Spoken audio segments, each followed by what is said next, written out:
Trump's big lie about 2020 results suffers legal and political blows in key swing states.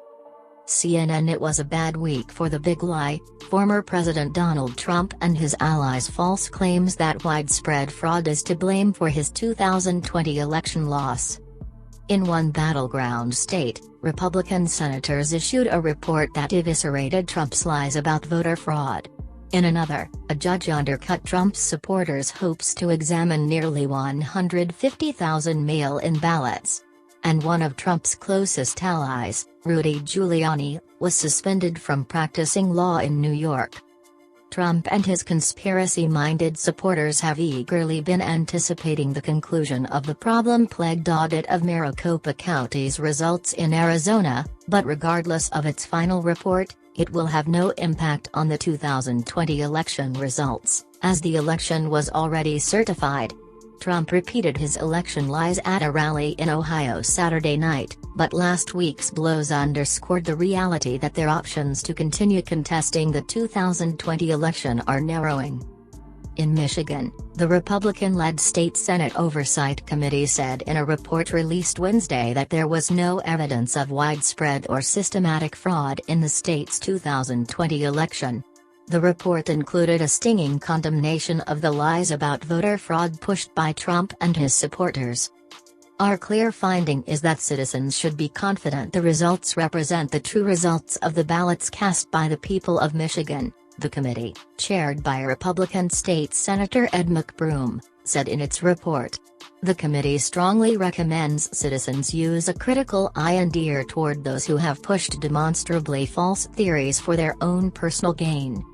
Then, in Georgia on Thursday, a judge dismissed most of a lawsuit that claimed fraudulent mail-in ballots had been cast in Fulton County, the state's largest county, in last year's election, a blow to the pro-Trump plaintiff's bid to conduct an in-person examination of nearly 150,000 mail-in ballots with high-powered microscopes. The judge dismissed 7 of the lawsuit's 9 claims against Fulton County officials, only allowing the plaintiff's request for digital images of the ballots under the state's open records law to move forward. Biden won the state by 12,000 votes, and Georgia officials have already audited the 2020 results 3 times, including a hand recount. Last year, I told President Trump and others who push the big lie to put up or shut up. It's been 6 months and no proof of wrongdoing has been produced. Enough is enough, this whole circus must end, Rob Pitts, the chairman of the Fulton County Board of Commissioners, said in a statement. The same day, Giuliani, who had been Trump's personal lawyer and one of Trump's closest allies in advancing lies about the 2020 election, was suspended from practicing law in New York State by an appellate court that found he made demonstrably false and misleading statements about the 2020 election. In a ruling released following disciplinary proceedings, the court concluded that there is uncontroverted evidence that Giuliani, the former Manhattan U.S. attorney, communicated demonstrably false and misleading statements to courts, lawmakers and the public at large in his capacity as lawyer for former President Donald J. Trump and the Trump campaign in connection with Trump's failed effort at re-election in 2020. Giuliani's conduct immediately threatens the public interest and warrants interim suspension from the practice of law, the court wrote. Trump has railed against the actions that challenge his lies about the 2020 election. He attacked his political opponents on Saturday in front of an Ohio crowd that chanted Trump won and issued statements last week riven with more falsehoods. Targeting Michigan's McBroom and State Senate Republican leader Mike Shirkey, he included both senators' phone numbers in a statement that said, "Call those 2 senators now and get them to do the right thing, or vote them the hell out of office." In another statement, he complained about the Justice Department's Georgia lawsuit. "Actually, it should be the other way around.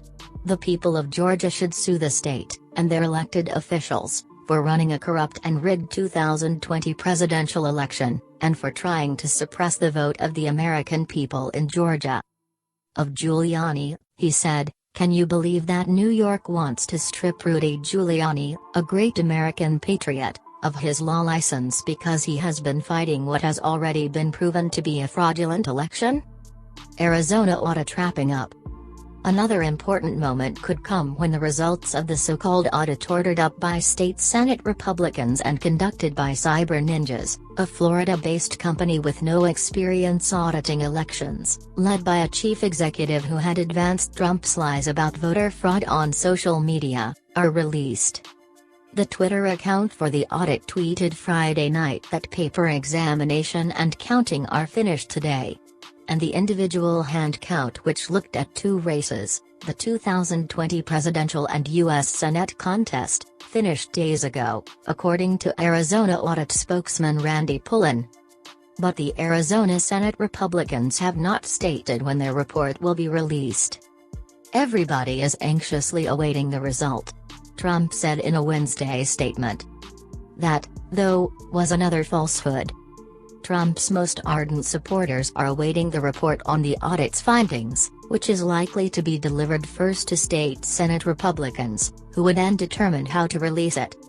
However, experts in conducting and auditing elections and observers of Arizona's proceedings have repeatedly said that the Cyber Ninjas' methods are deeply flawed and could easily introduce errors into its final tallies.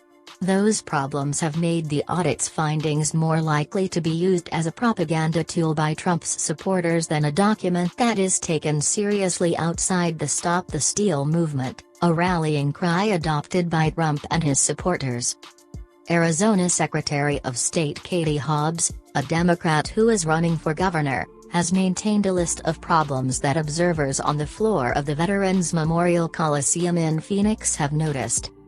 Among the recent updates, insecure cybersecurity practices used by cyber ninjas, misplaced ballots, and auditors writing directly on the original labels on Maricopa County's ballot boxes, which Hobbs' document notes violates the agreements and questions the reliability and integrity of all the county records. Justice Department targets Georgia law.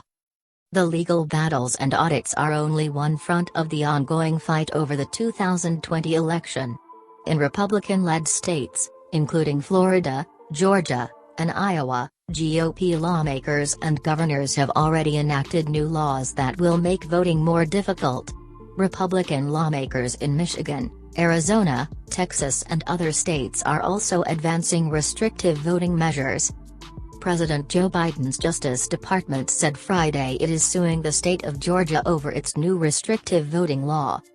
The state law imposes new voter identification requirements for absentee ballots, empowers state officials to take over local elections boards, limits the use of ballot drop boxes and makes it a crime to approach voters in line to give them food and water. Republicans had cast the measure as necessary to boost confidence in elections after the 2020 election and Trump's repeated and unsubstantiated claims of fraud, but Democrats in the state have called the new law voter suppression and likened it to Jim Crow-era voting laws. These legislative actions occurred at a time when the black population in Georgia continues to steadily increase and after a historic election that saw record voter turnout across the state, particularly for absentee voting, which black voters are now more likely to use than white voters, Justice Department Civil Rights Division leader Kristen Clarke said in a news conference. Our complaint challenges several provisions of SB 202 on the grounds that they were adopted with the intent to deny or abridge black citizens equal access to the political process. Georgia Governor Brian Kemp, a Republican, issued a defiant statement in response to the department's announcement, calling the lawsuit born out of the lies and misinformation the Biden administration has pushed against Georgia's Election Integrity Act from the start. Kemp accused the administration of weaponizing the U.S. Department of Justice to carry out their far-left agenda that undermines election integrity and empowers federal government overreach in our democracy.